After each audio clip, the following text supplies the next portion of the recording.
మూర్తాడు మండల కేంద్రంలో కాంగ్రెస్ కార్యకర్తల సమావేశంలో ఇక్కడ ఉన్నటువంటి బాల్కొండ నియోజకవర్గ ఇన్ఛార్జి గారు, అదేవిధంగా రాష్ట్ర మరియు చైర్మన్ అయినటువంటి నామినేట్ పోస్టులో ఉన్నటువంటి అత్యున్నతమైన స్థాయిలో ఉన్నటువంటి మోహన్ రెడ్డి గారు కానీ, ఈరవద్రన్ గారు కానీ వారి సమక్షంలో జరిగిన సమావేశంలో మా దృష్టికి వచ్చినటువంటి సోషల్ మీడియా ద్వారా కానీ, ఇంకా పత్రికా విలేకరుల ద్వారా కానీ వచ్చినటువంటి సమాచారం ప్రజలను ఒక కన్ఫ్యూజ్లో పెట్టినటువంటి సందర్భం కనబడుతూ ఉన్నది. మీరు ఓట్లప్పుడు ఎన్నికలప్పుడు ఏం చెప్పారు, ఇప్పుడు అధికారంలోకి గద్దె ఎక్కినాక మరి ఏం చెప్తా ఉన్నారు అనేది ప్రజలకు స్పష్టంగా కనబడుతూ ఉన్నది. మీ కుటిల నీతి, మీ యొక్క రాజకీయ దురుద్దేశం ఇందులోనే కనబడుతూ ఉన్నది. మీ కార్యకర్తలకి అన్ని పదవులు కావాలా, మీ కార్యకర్తలకి అన్ని పథకాలు కావాలనే విధంగా ఇక్కడ ఆ సమావేశం జరిగింది. మరొకసారి మేము మా బీఆర్ఎస్ పార్టీ తరఫున ఈ బాల్కొండ నియోజకవర్గ ప్రతినిధులుగా, మేము యొక్క ప్రజా ప్రతినిధులుగా, మేము ఇక్కడ పార్టీ పదవుల్లో ఉన్నటువంటి మా యొక్క నాయకులుగా మరి ఇక్కడ ప్రజల పక్షాన్ని మేము పడుతూ ఉన్నాం. దయచేసి మీ తీరు మార్చుకోండి. తీరు మార్చుకోకపోతే మాత్రం మేము రానున్న రోజుల్లో ప్రజల పక్షాన రోడ్ల మీదకి ధర్నాలు రాష్ట్రాలు వేసే పరిస్థితి వస్తుంది. ఎందుకంటే మేము 10 సంవత్సరాలు మేము కూడా పరిపాలన చేసినాం, మా పార్టీ కూడా అధికారం ఉన్నది. కానీ మా నాయకులు ఈ విధంగా మరి ఏకపక్షంగా స్వార్థపూరితమైనటువంటి విధానాలు తీసుకోవాలని ఎక్కడ చెప్పలేదు. ఏ కార్యకర్తకు ఈ డబుల్ బెడ్రూమ్ రావాలి, దళిత బంధు రావాలి, ఇంకా ఇతరత్ర పథకాలు, సంక్షేమ పథకాలు, కళ్యాణ లక్ష్మి రావాలని మేము ఎక్కడ కూడా చెప్పలేదు. అది పూర్తిగా పారదర్శకంగా అది అధికారులు దాన్ని ఏవైతే ప్రతిఫలించారో దాన్నే మనం అమలు చేసేది తప్ప మా యొక్క సొంత ఎజెండా పోలేదు.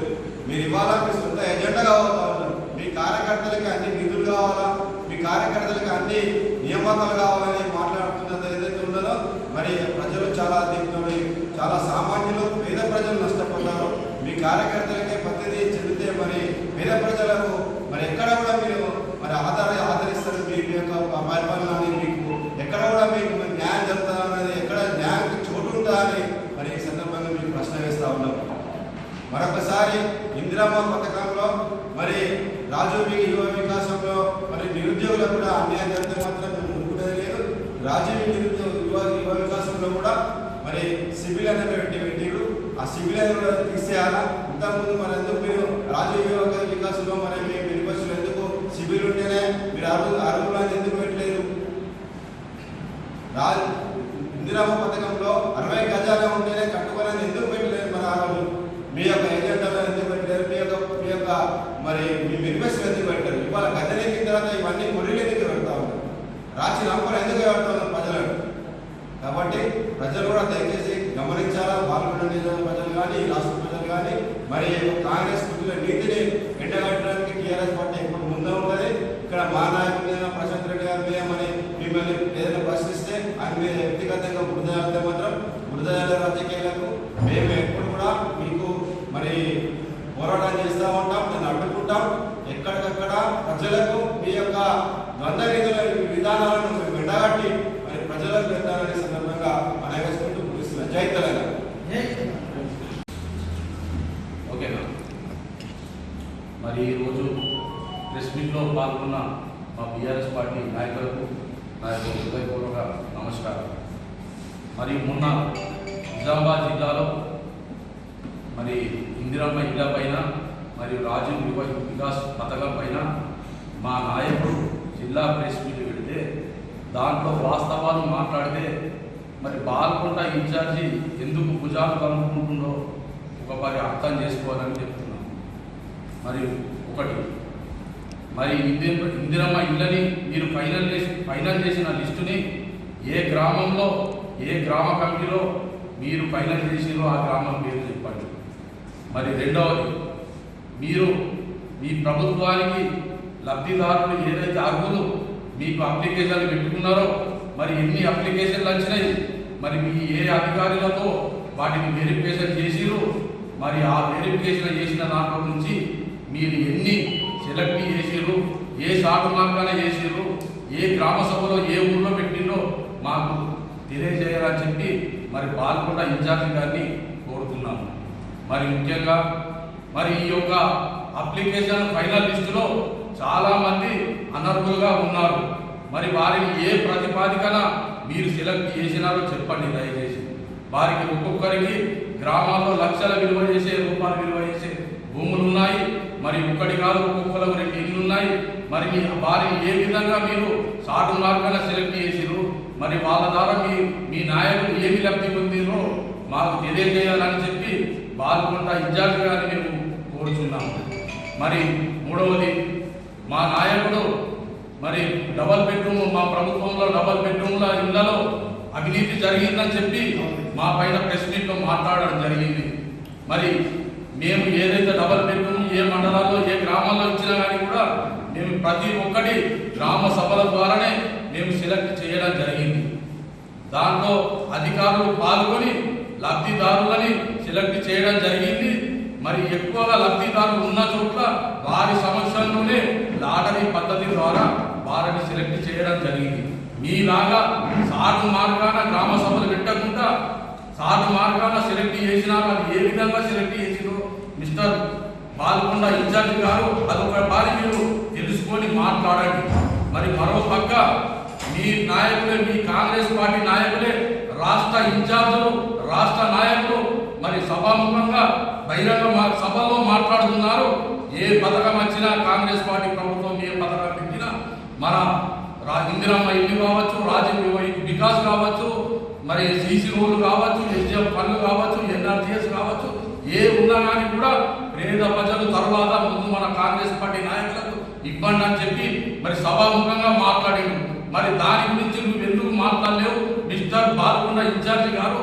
దాని గురించి కూడా మరి ఉన్నాయని మీ కాంగ్రెస్ పార్టీ నాయకులే ఇవ్వమని చెప్పి మీ నాయకులే చెబుతారు కదా.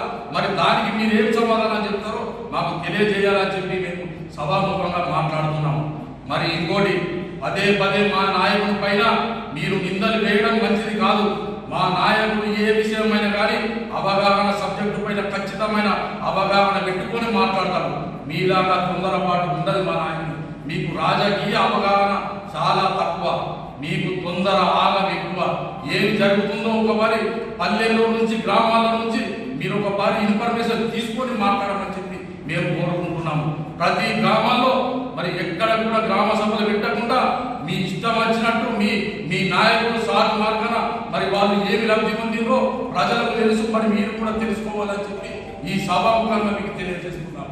మరి ఇంకోటి, మీరు గడిచిన 10 సంవత్సరాల నుంచి మరి వివిధ పార్టీల నుంచి మీరు ఇండిపెండెంట్ గా పోటీ చేసిన సానుభూతి ఒక పక్క, మరో పక్క కాంగ్రెస్ పార్టీ ఇచ్చిన దొంగ హామీలను నమ్మి మీకు ఏవో కొన్ని ఓట్లు పడ్డాయి తప్ప మా నాయకులతో పోటీ పెట్టుకునే స్థాయి మీది కాదని చెప్పి ఈ సభాముఖంగా తెలియజేస్తున్నాము.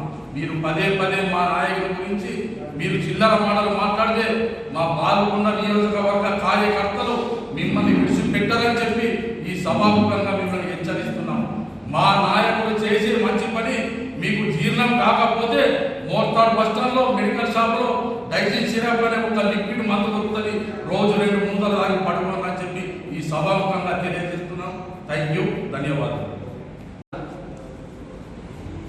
మరి గత 3 రోజుల క్రితం పాల్గొన శాసనసభ్యులు వేముల ప్రశాంత్ అన్న గారు నిజామాబాద్లో ప్రెస్ మీట్ పెట్టి మరి రాష్ట్రంలో, జిల్లాలో, నియోజకవర్గంలో జరుగుతున్నటువంటి ఇందిరమ్మ అవినీతి మీద మాట్లాడితే మరి ఇక్కడ ఉన్నటువంటి లోకల్ పాల్గొండ నియోజకవర్గ సునీల్ రెడ్డి అలియాస్ ఇస్మిరెడ్డి గారికి మరి ఎందుకు కడపమంట, మరి ఎందుకు ఆయనకు అంత ఆవేశం అర్థం కాబట్టి ప్రశాంత్ అన్న గారు ఇక్కడ జరుగుతున్నటువంటి అవినీతిని ఏదైతే ఉందో దాని మీద మాట్లాడారు.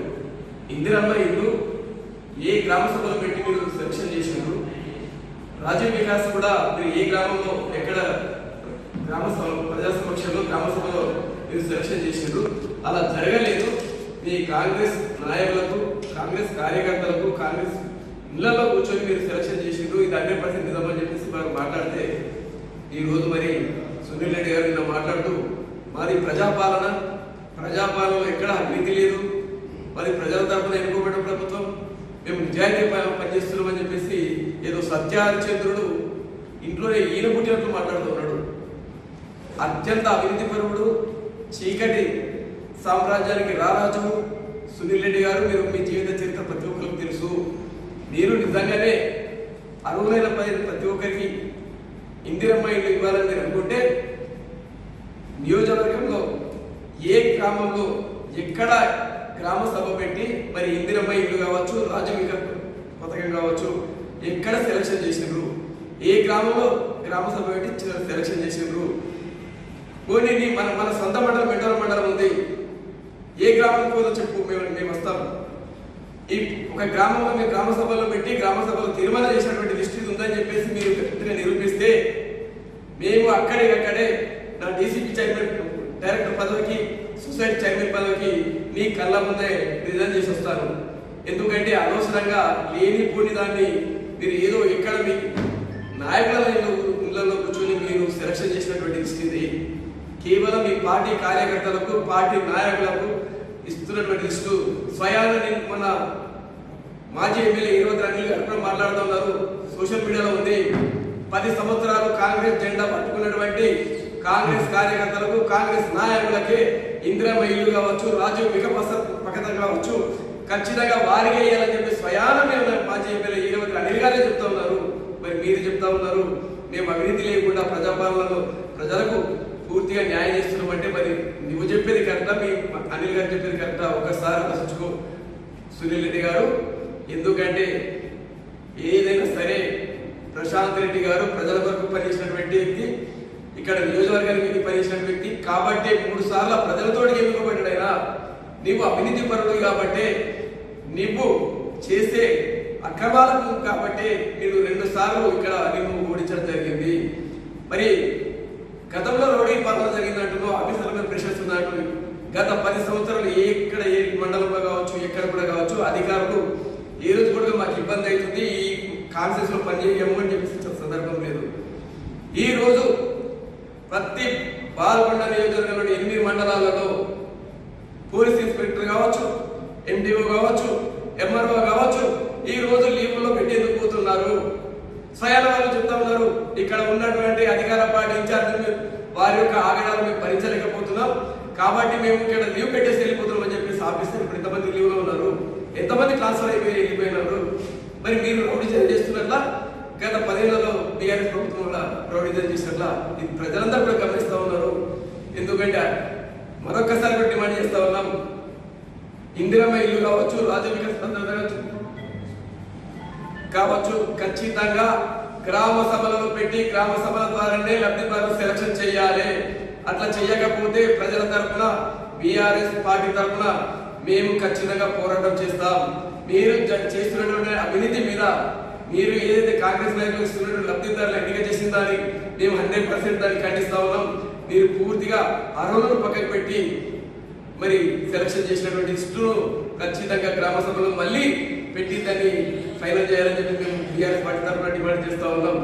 గతంలో చెప్తా ఉన్నాం, బీఆర్ఎస్ ప్రభుత్వంలో దళిత బంధు కావచ్చు, బీసీ బంధు కావచ్చు, పైసలు తీసుకొని చేసినట్టు ఎక్కడ కూడా ప్రతిదీ ఎండిఓ ఆఫీసులో కావచ్చు, ఎంఆర్ఓ ఆఫీసులో కావచ్చు, ప్రజల సమక్షంలో దళిత బంధు కానీ, ఇంటి డబుల్ బెడ్రూమ్ కానీ డ్రా తీసి సెలక్షన్ చేసినటువంటి సందర్భం ఎక్కడ కూడా ఏ నాయకుడు కూడా ఎవరు కూడా ఇన్వాల్వ్మెంట్ కాలేదు. నువ్వు ఈ రోజు మొత్తం అవినీతిలో కూరుకపోయినావు. నీవు మొత్తం ఇవాళ ఏముంది అంటే పని మళ్ళీ ప్రభుత్వం ఉంటుందా ఉండదా, ఉన్నన్ని రోజులు డబ్బులు సంపాదించుకోని చెప్పేసి ఈ రోజు మీద ఇసుక మీద ఎన్ని కోట్లు సంపాదించుకుందో ఇలా అందరికీ తెలుసు. ఒక్క పర్మిట్ మీద, ఒక్క రిజిస్ట్రేషన్ బస్సు మీద 10 బస్సులు నడుపుతున్నటువంటి దొంగ సునీల్ రెడ్డి నువ్వు. ఇది ప్రజలకు అందరికి జిల్లాలో తెలుసు, రాష్ట్రంలో తెలుసు. మరి నువ్వు ప్రజారెడ్డి రెడ్డి గురించి మాట్లాడేది, నీకు మాట్లాడడానికి అర్హత లేదు. ఈ రోజు నువ్వు నీ దగ్గర పనిచేస్తున్నటువంటి కనీసం ఎంప్లాయీస్ సాలరీస్ అడిగితే కూడా వాళ్ళకి పుట్టబోతున్నటువంటి సందర్భం మొన్న సోషల్ మీడియాలో అందరూ చూసారు. నువ్వుగా రౌడీ నాయకుడుగా, మరి మా నాయకుడు రౌడీ నాయకుడా? ఇది ఇక్కడ జిల్లాలో కావచ్చు, పాల్గొండ నియోజకవర్గంలో ప్రతి ఒక్కరు కూడా చూస్తా ఉన్నారు.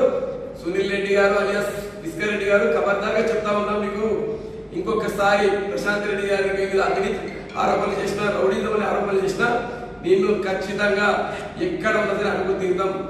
కాబట్టి ఇక ముందైనా కానీ నీ తీరు మార్చుకొని ప్రజలకు మేలు చేయడానికి, ప్రజలకు మంచిగా చేయడానికి నువ్వు పరిపాలన చేయు.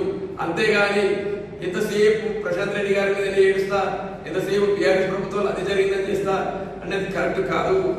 మీరు ఇంకా 3 సంవత్సరాలు అధికారంలో ఉంటారు కాబట్టి సునీల్ రెడ్డి గారు ఫస్ట్ మీ పార్టీలో నువ్వు సక్రమంగా ఉండడానికి ప్రయత్నం చేయి. నీ పార్టీలో నీకే దిక్కు లేదు, నేను మాట్లాడతాను. నేను మొత్తం నాకు ఇక్కడ కాంగ్రెస్ పార్టీ ఇన్ఛార్జ్ ఇచ్చింది, నేను ప్రజల కోసం పనిచేస్తున్నట్లు. అసలు నువ్వేవాడివా ఇక్కడ పనిచేయడానికి? నువ్వు ఒక ఎమ్మెల్యేవా, మంత్రివా? మరి నీ కాంగ్రెస్ పార్టీ ఇన్ఛార్జ్ ఇచ్చి నేను కాంగ్రెస్ పార్టీ పనిచేయి. ప్రభుత్వ పథకాలలో జోక్యం చేసేవాడు కానీ నీకు ఎవరు అసలు? కాబట్టి అవగాహన లేకపోతే అవగాహన పెంచుకో. ఒకసారిగా 2 సార్లు ఇక్కడ ప్రజల మీద చీకొట్టిండ్రు, ఇక ముందైనా సరే బుద్ధి తీసు. కాబట్టి అవగాహన లేకపోతే అవగాహన పెంచుకో. ఒకసారిగా 2 సార్లు ఇక్కడ ప్రజల మీద చీకొట్టిండ్రు, ఇక ముందైనా సరే బుద్ధి తీసుకొని మరి మీ ప్రవర్తన మార్చుకోవాలని చెప్పేసి ఈరోజు పత్రిక ద్వారా డిమాండ్ చేస్తున్నాం. మరొకసారి కూడా ఇందిరమ్మ లిస్టులు, రాజీవ్ వికాస పథకం ఖచ్చితంగా గ్రామ సభలలో పెట్టి ఫైనల్ గా చేయాలని చెప్పేసి కూడా మరొకసారి డిమాండ్ చేస్తున్నాం. అది కనుక చేయకపోతే ప్రతి గ్రామంలో కూడా మేము లబ్ధిదారులను తీసుకొచ్చి గ్రామ పంచాయతీల కాడ ఖచ్చితంగా ధర్నా చేస్తామని చెప్పేసి కూడా ఈ సందర్భంగా మేము మరి కాంగ్రెస్ ప్రభుత్వాన్ని, ఇక్కడ ఉన్నటువంటి సునీల్ రెడ్డి ఇన్ఛార్జి గారికి కూడా హెచ్చరిస్తా ఉన్నాం.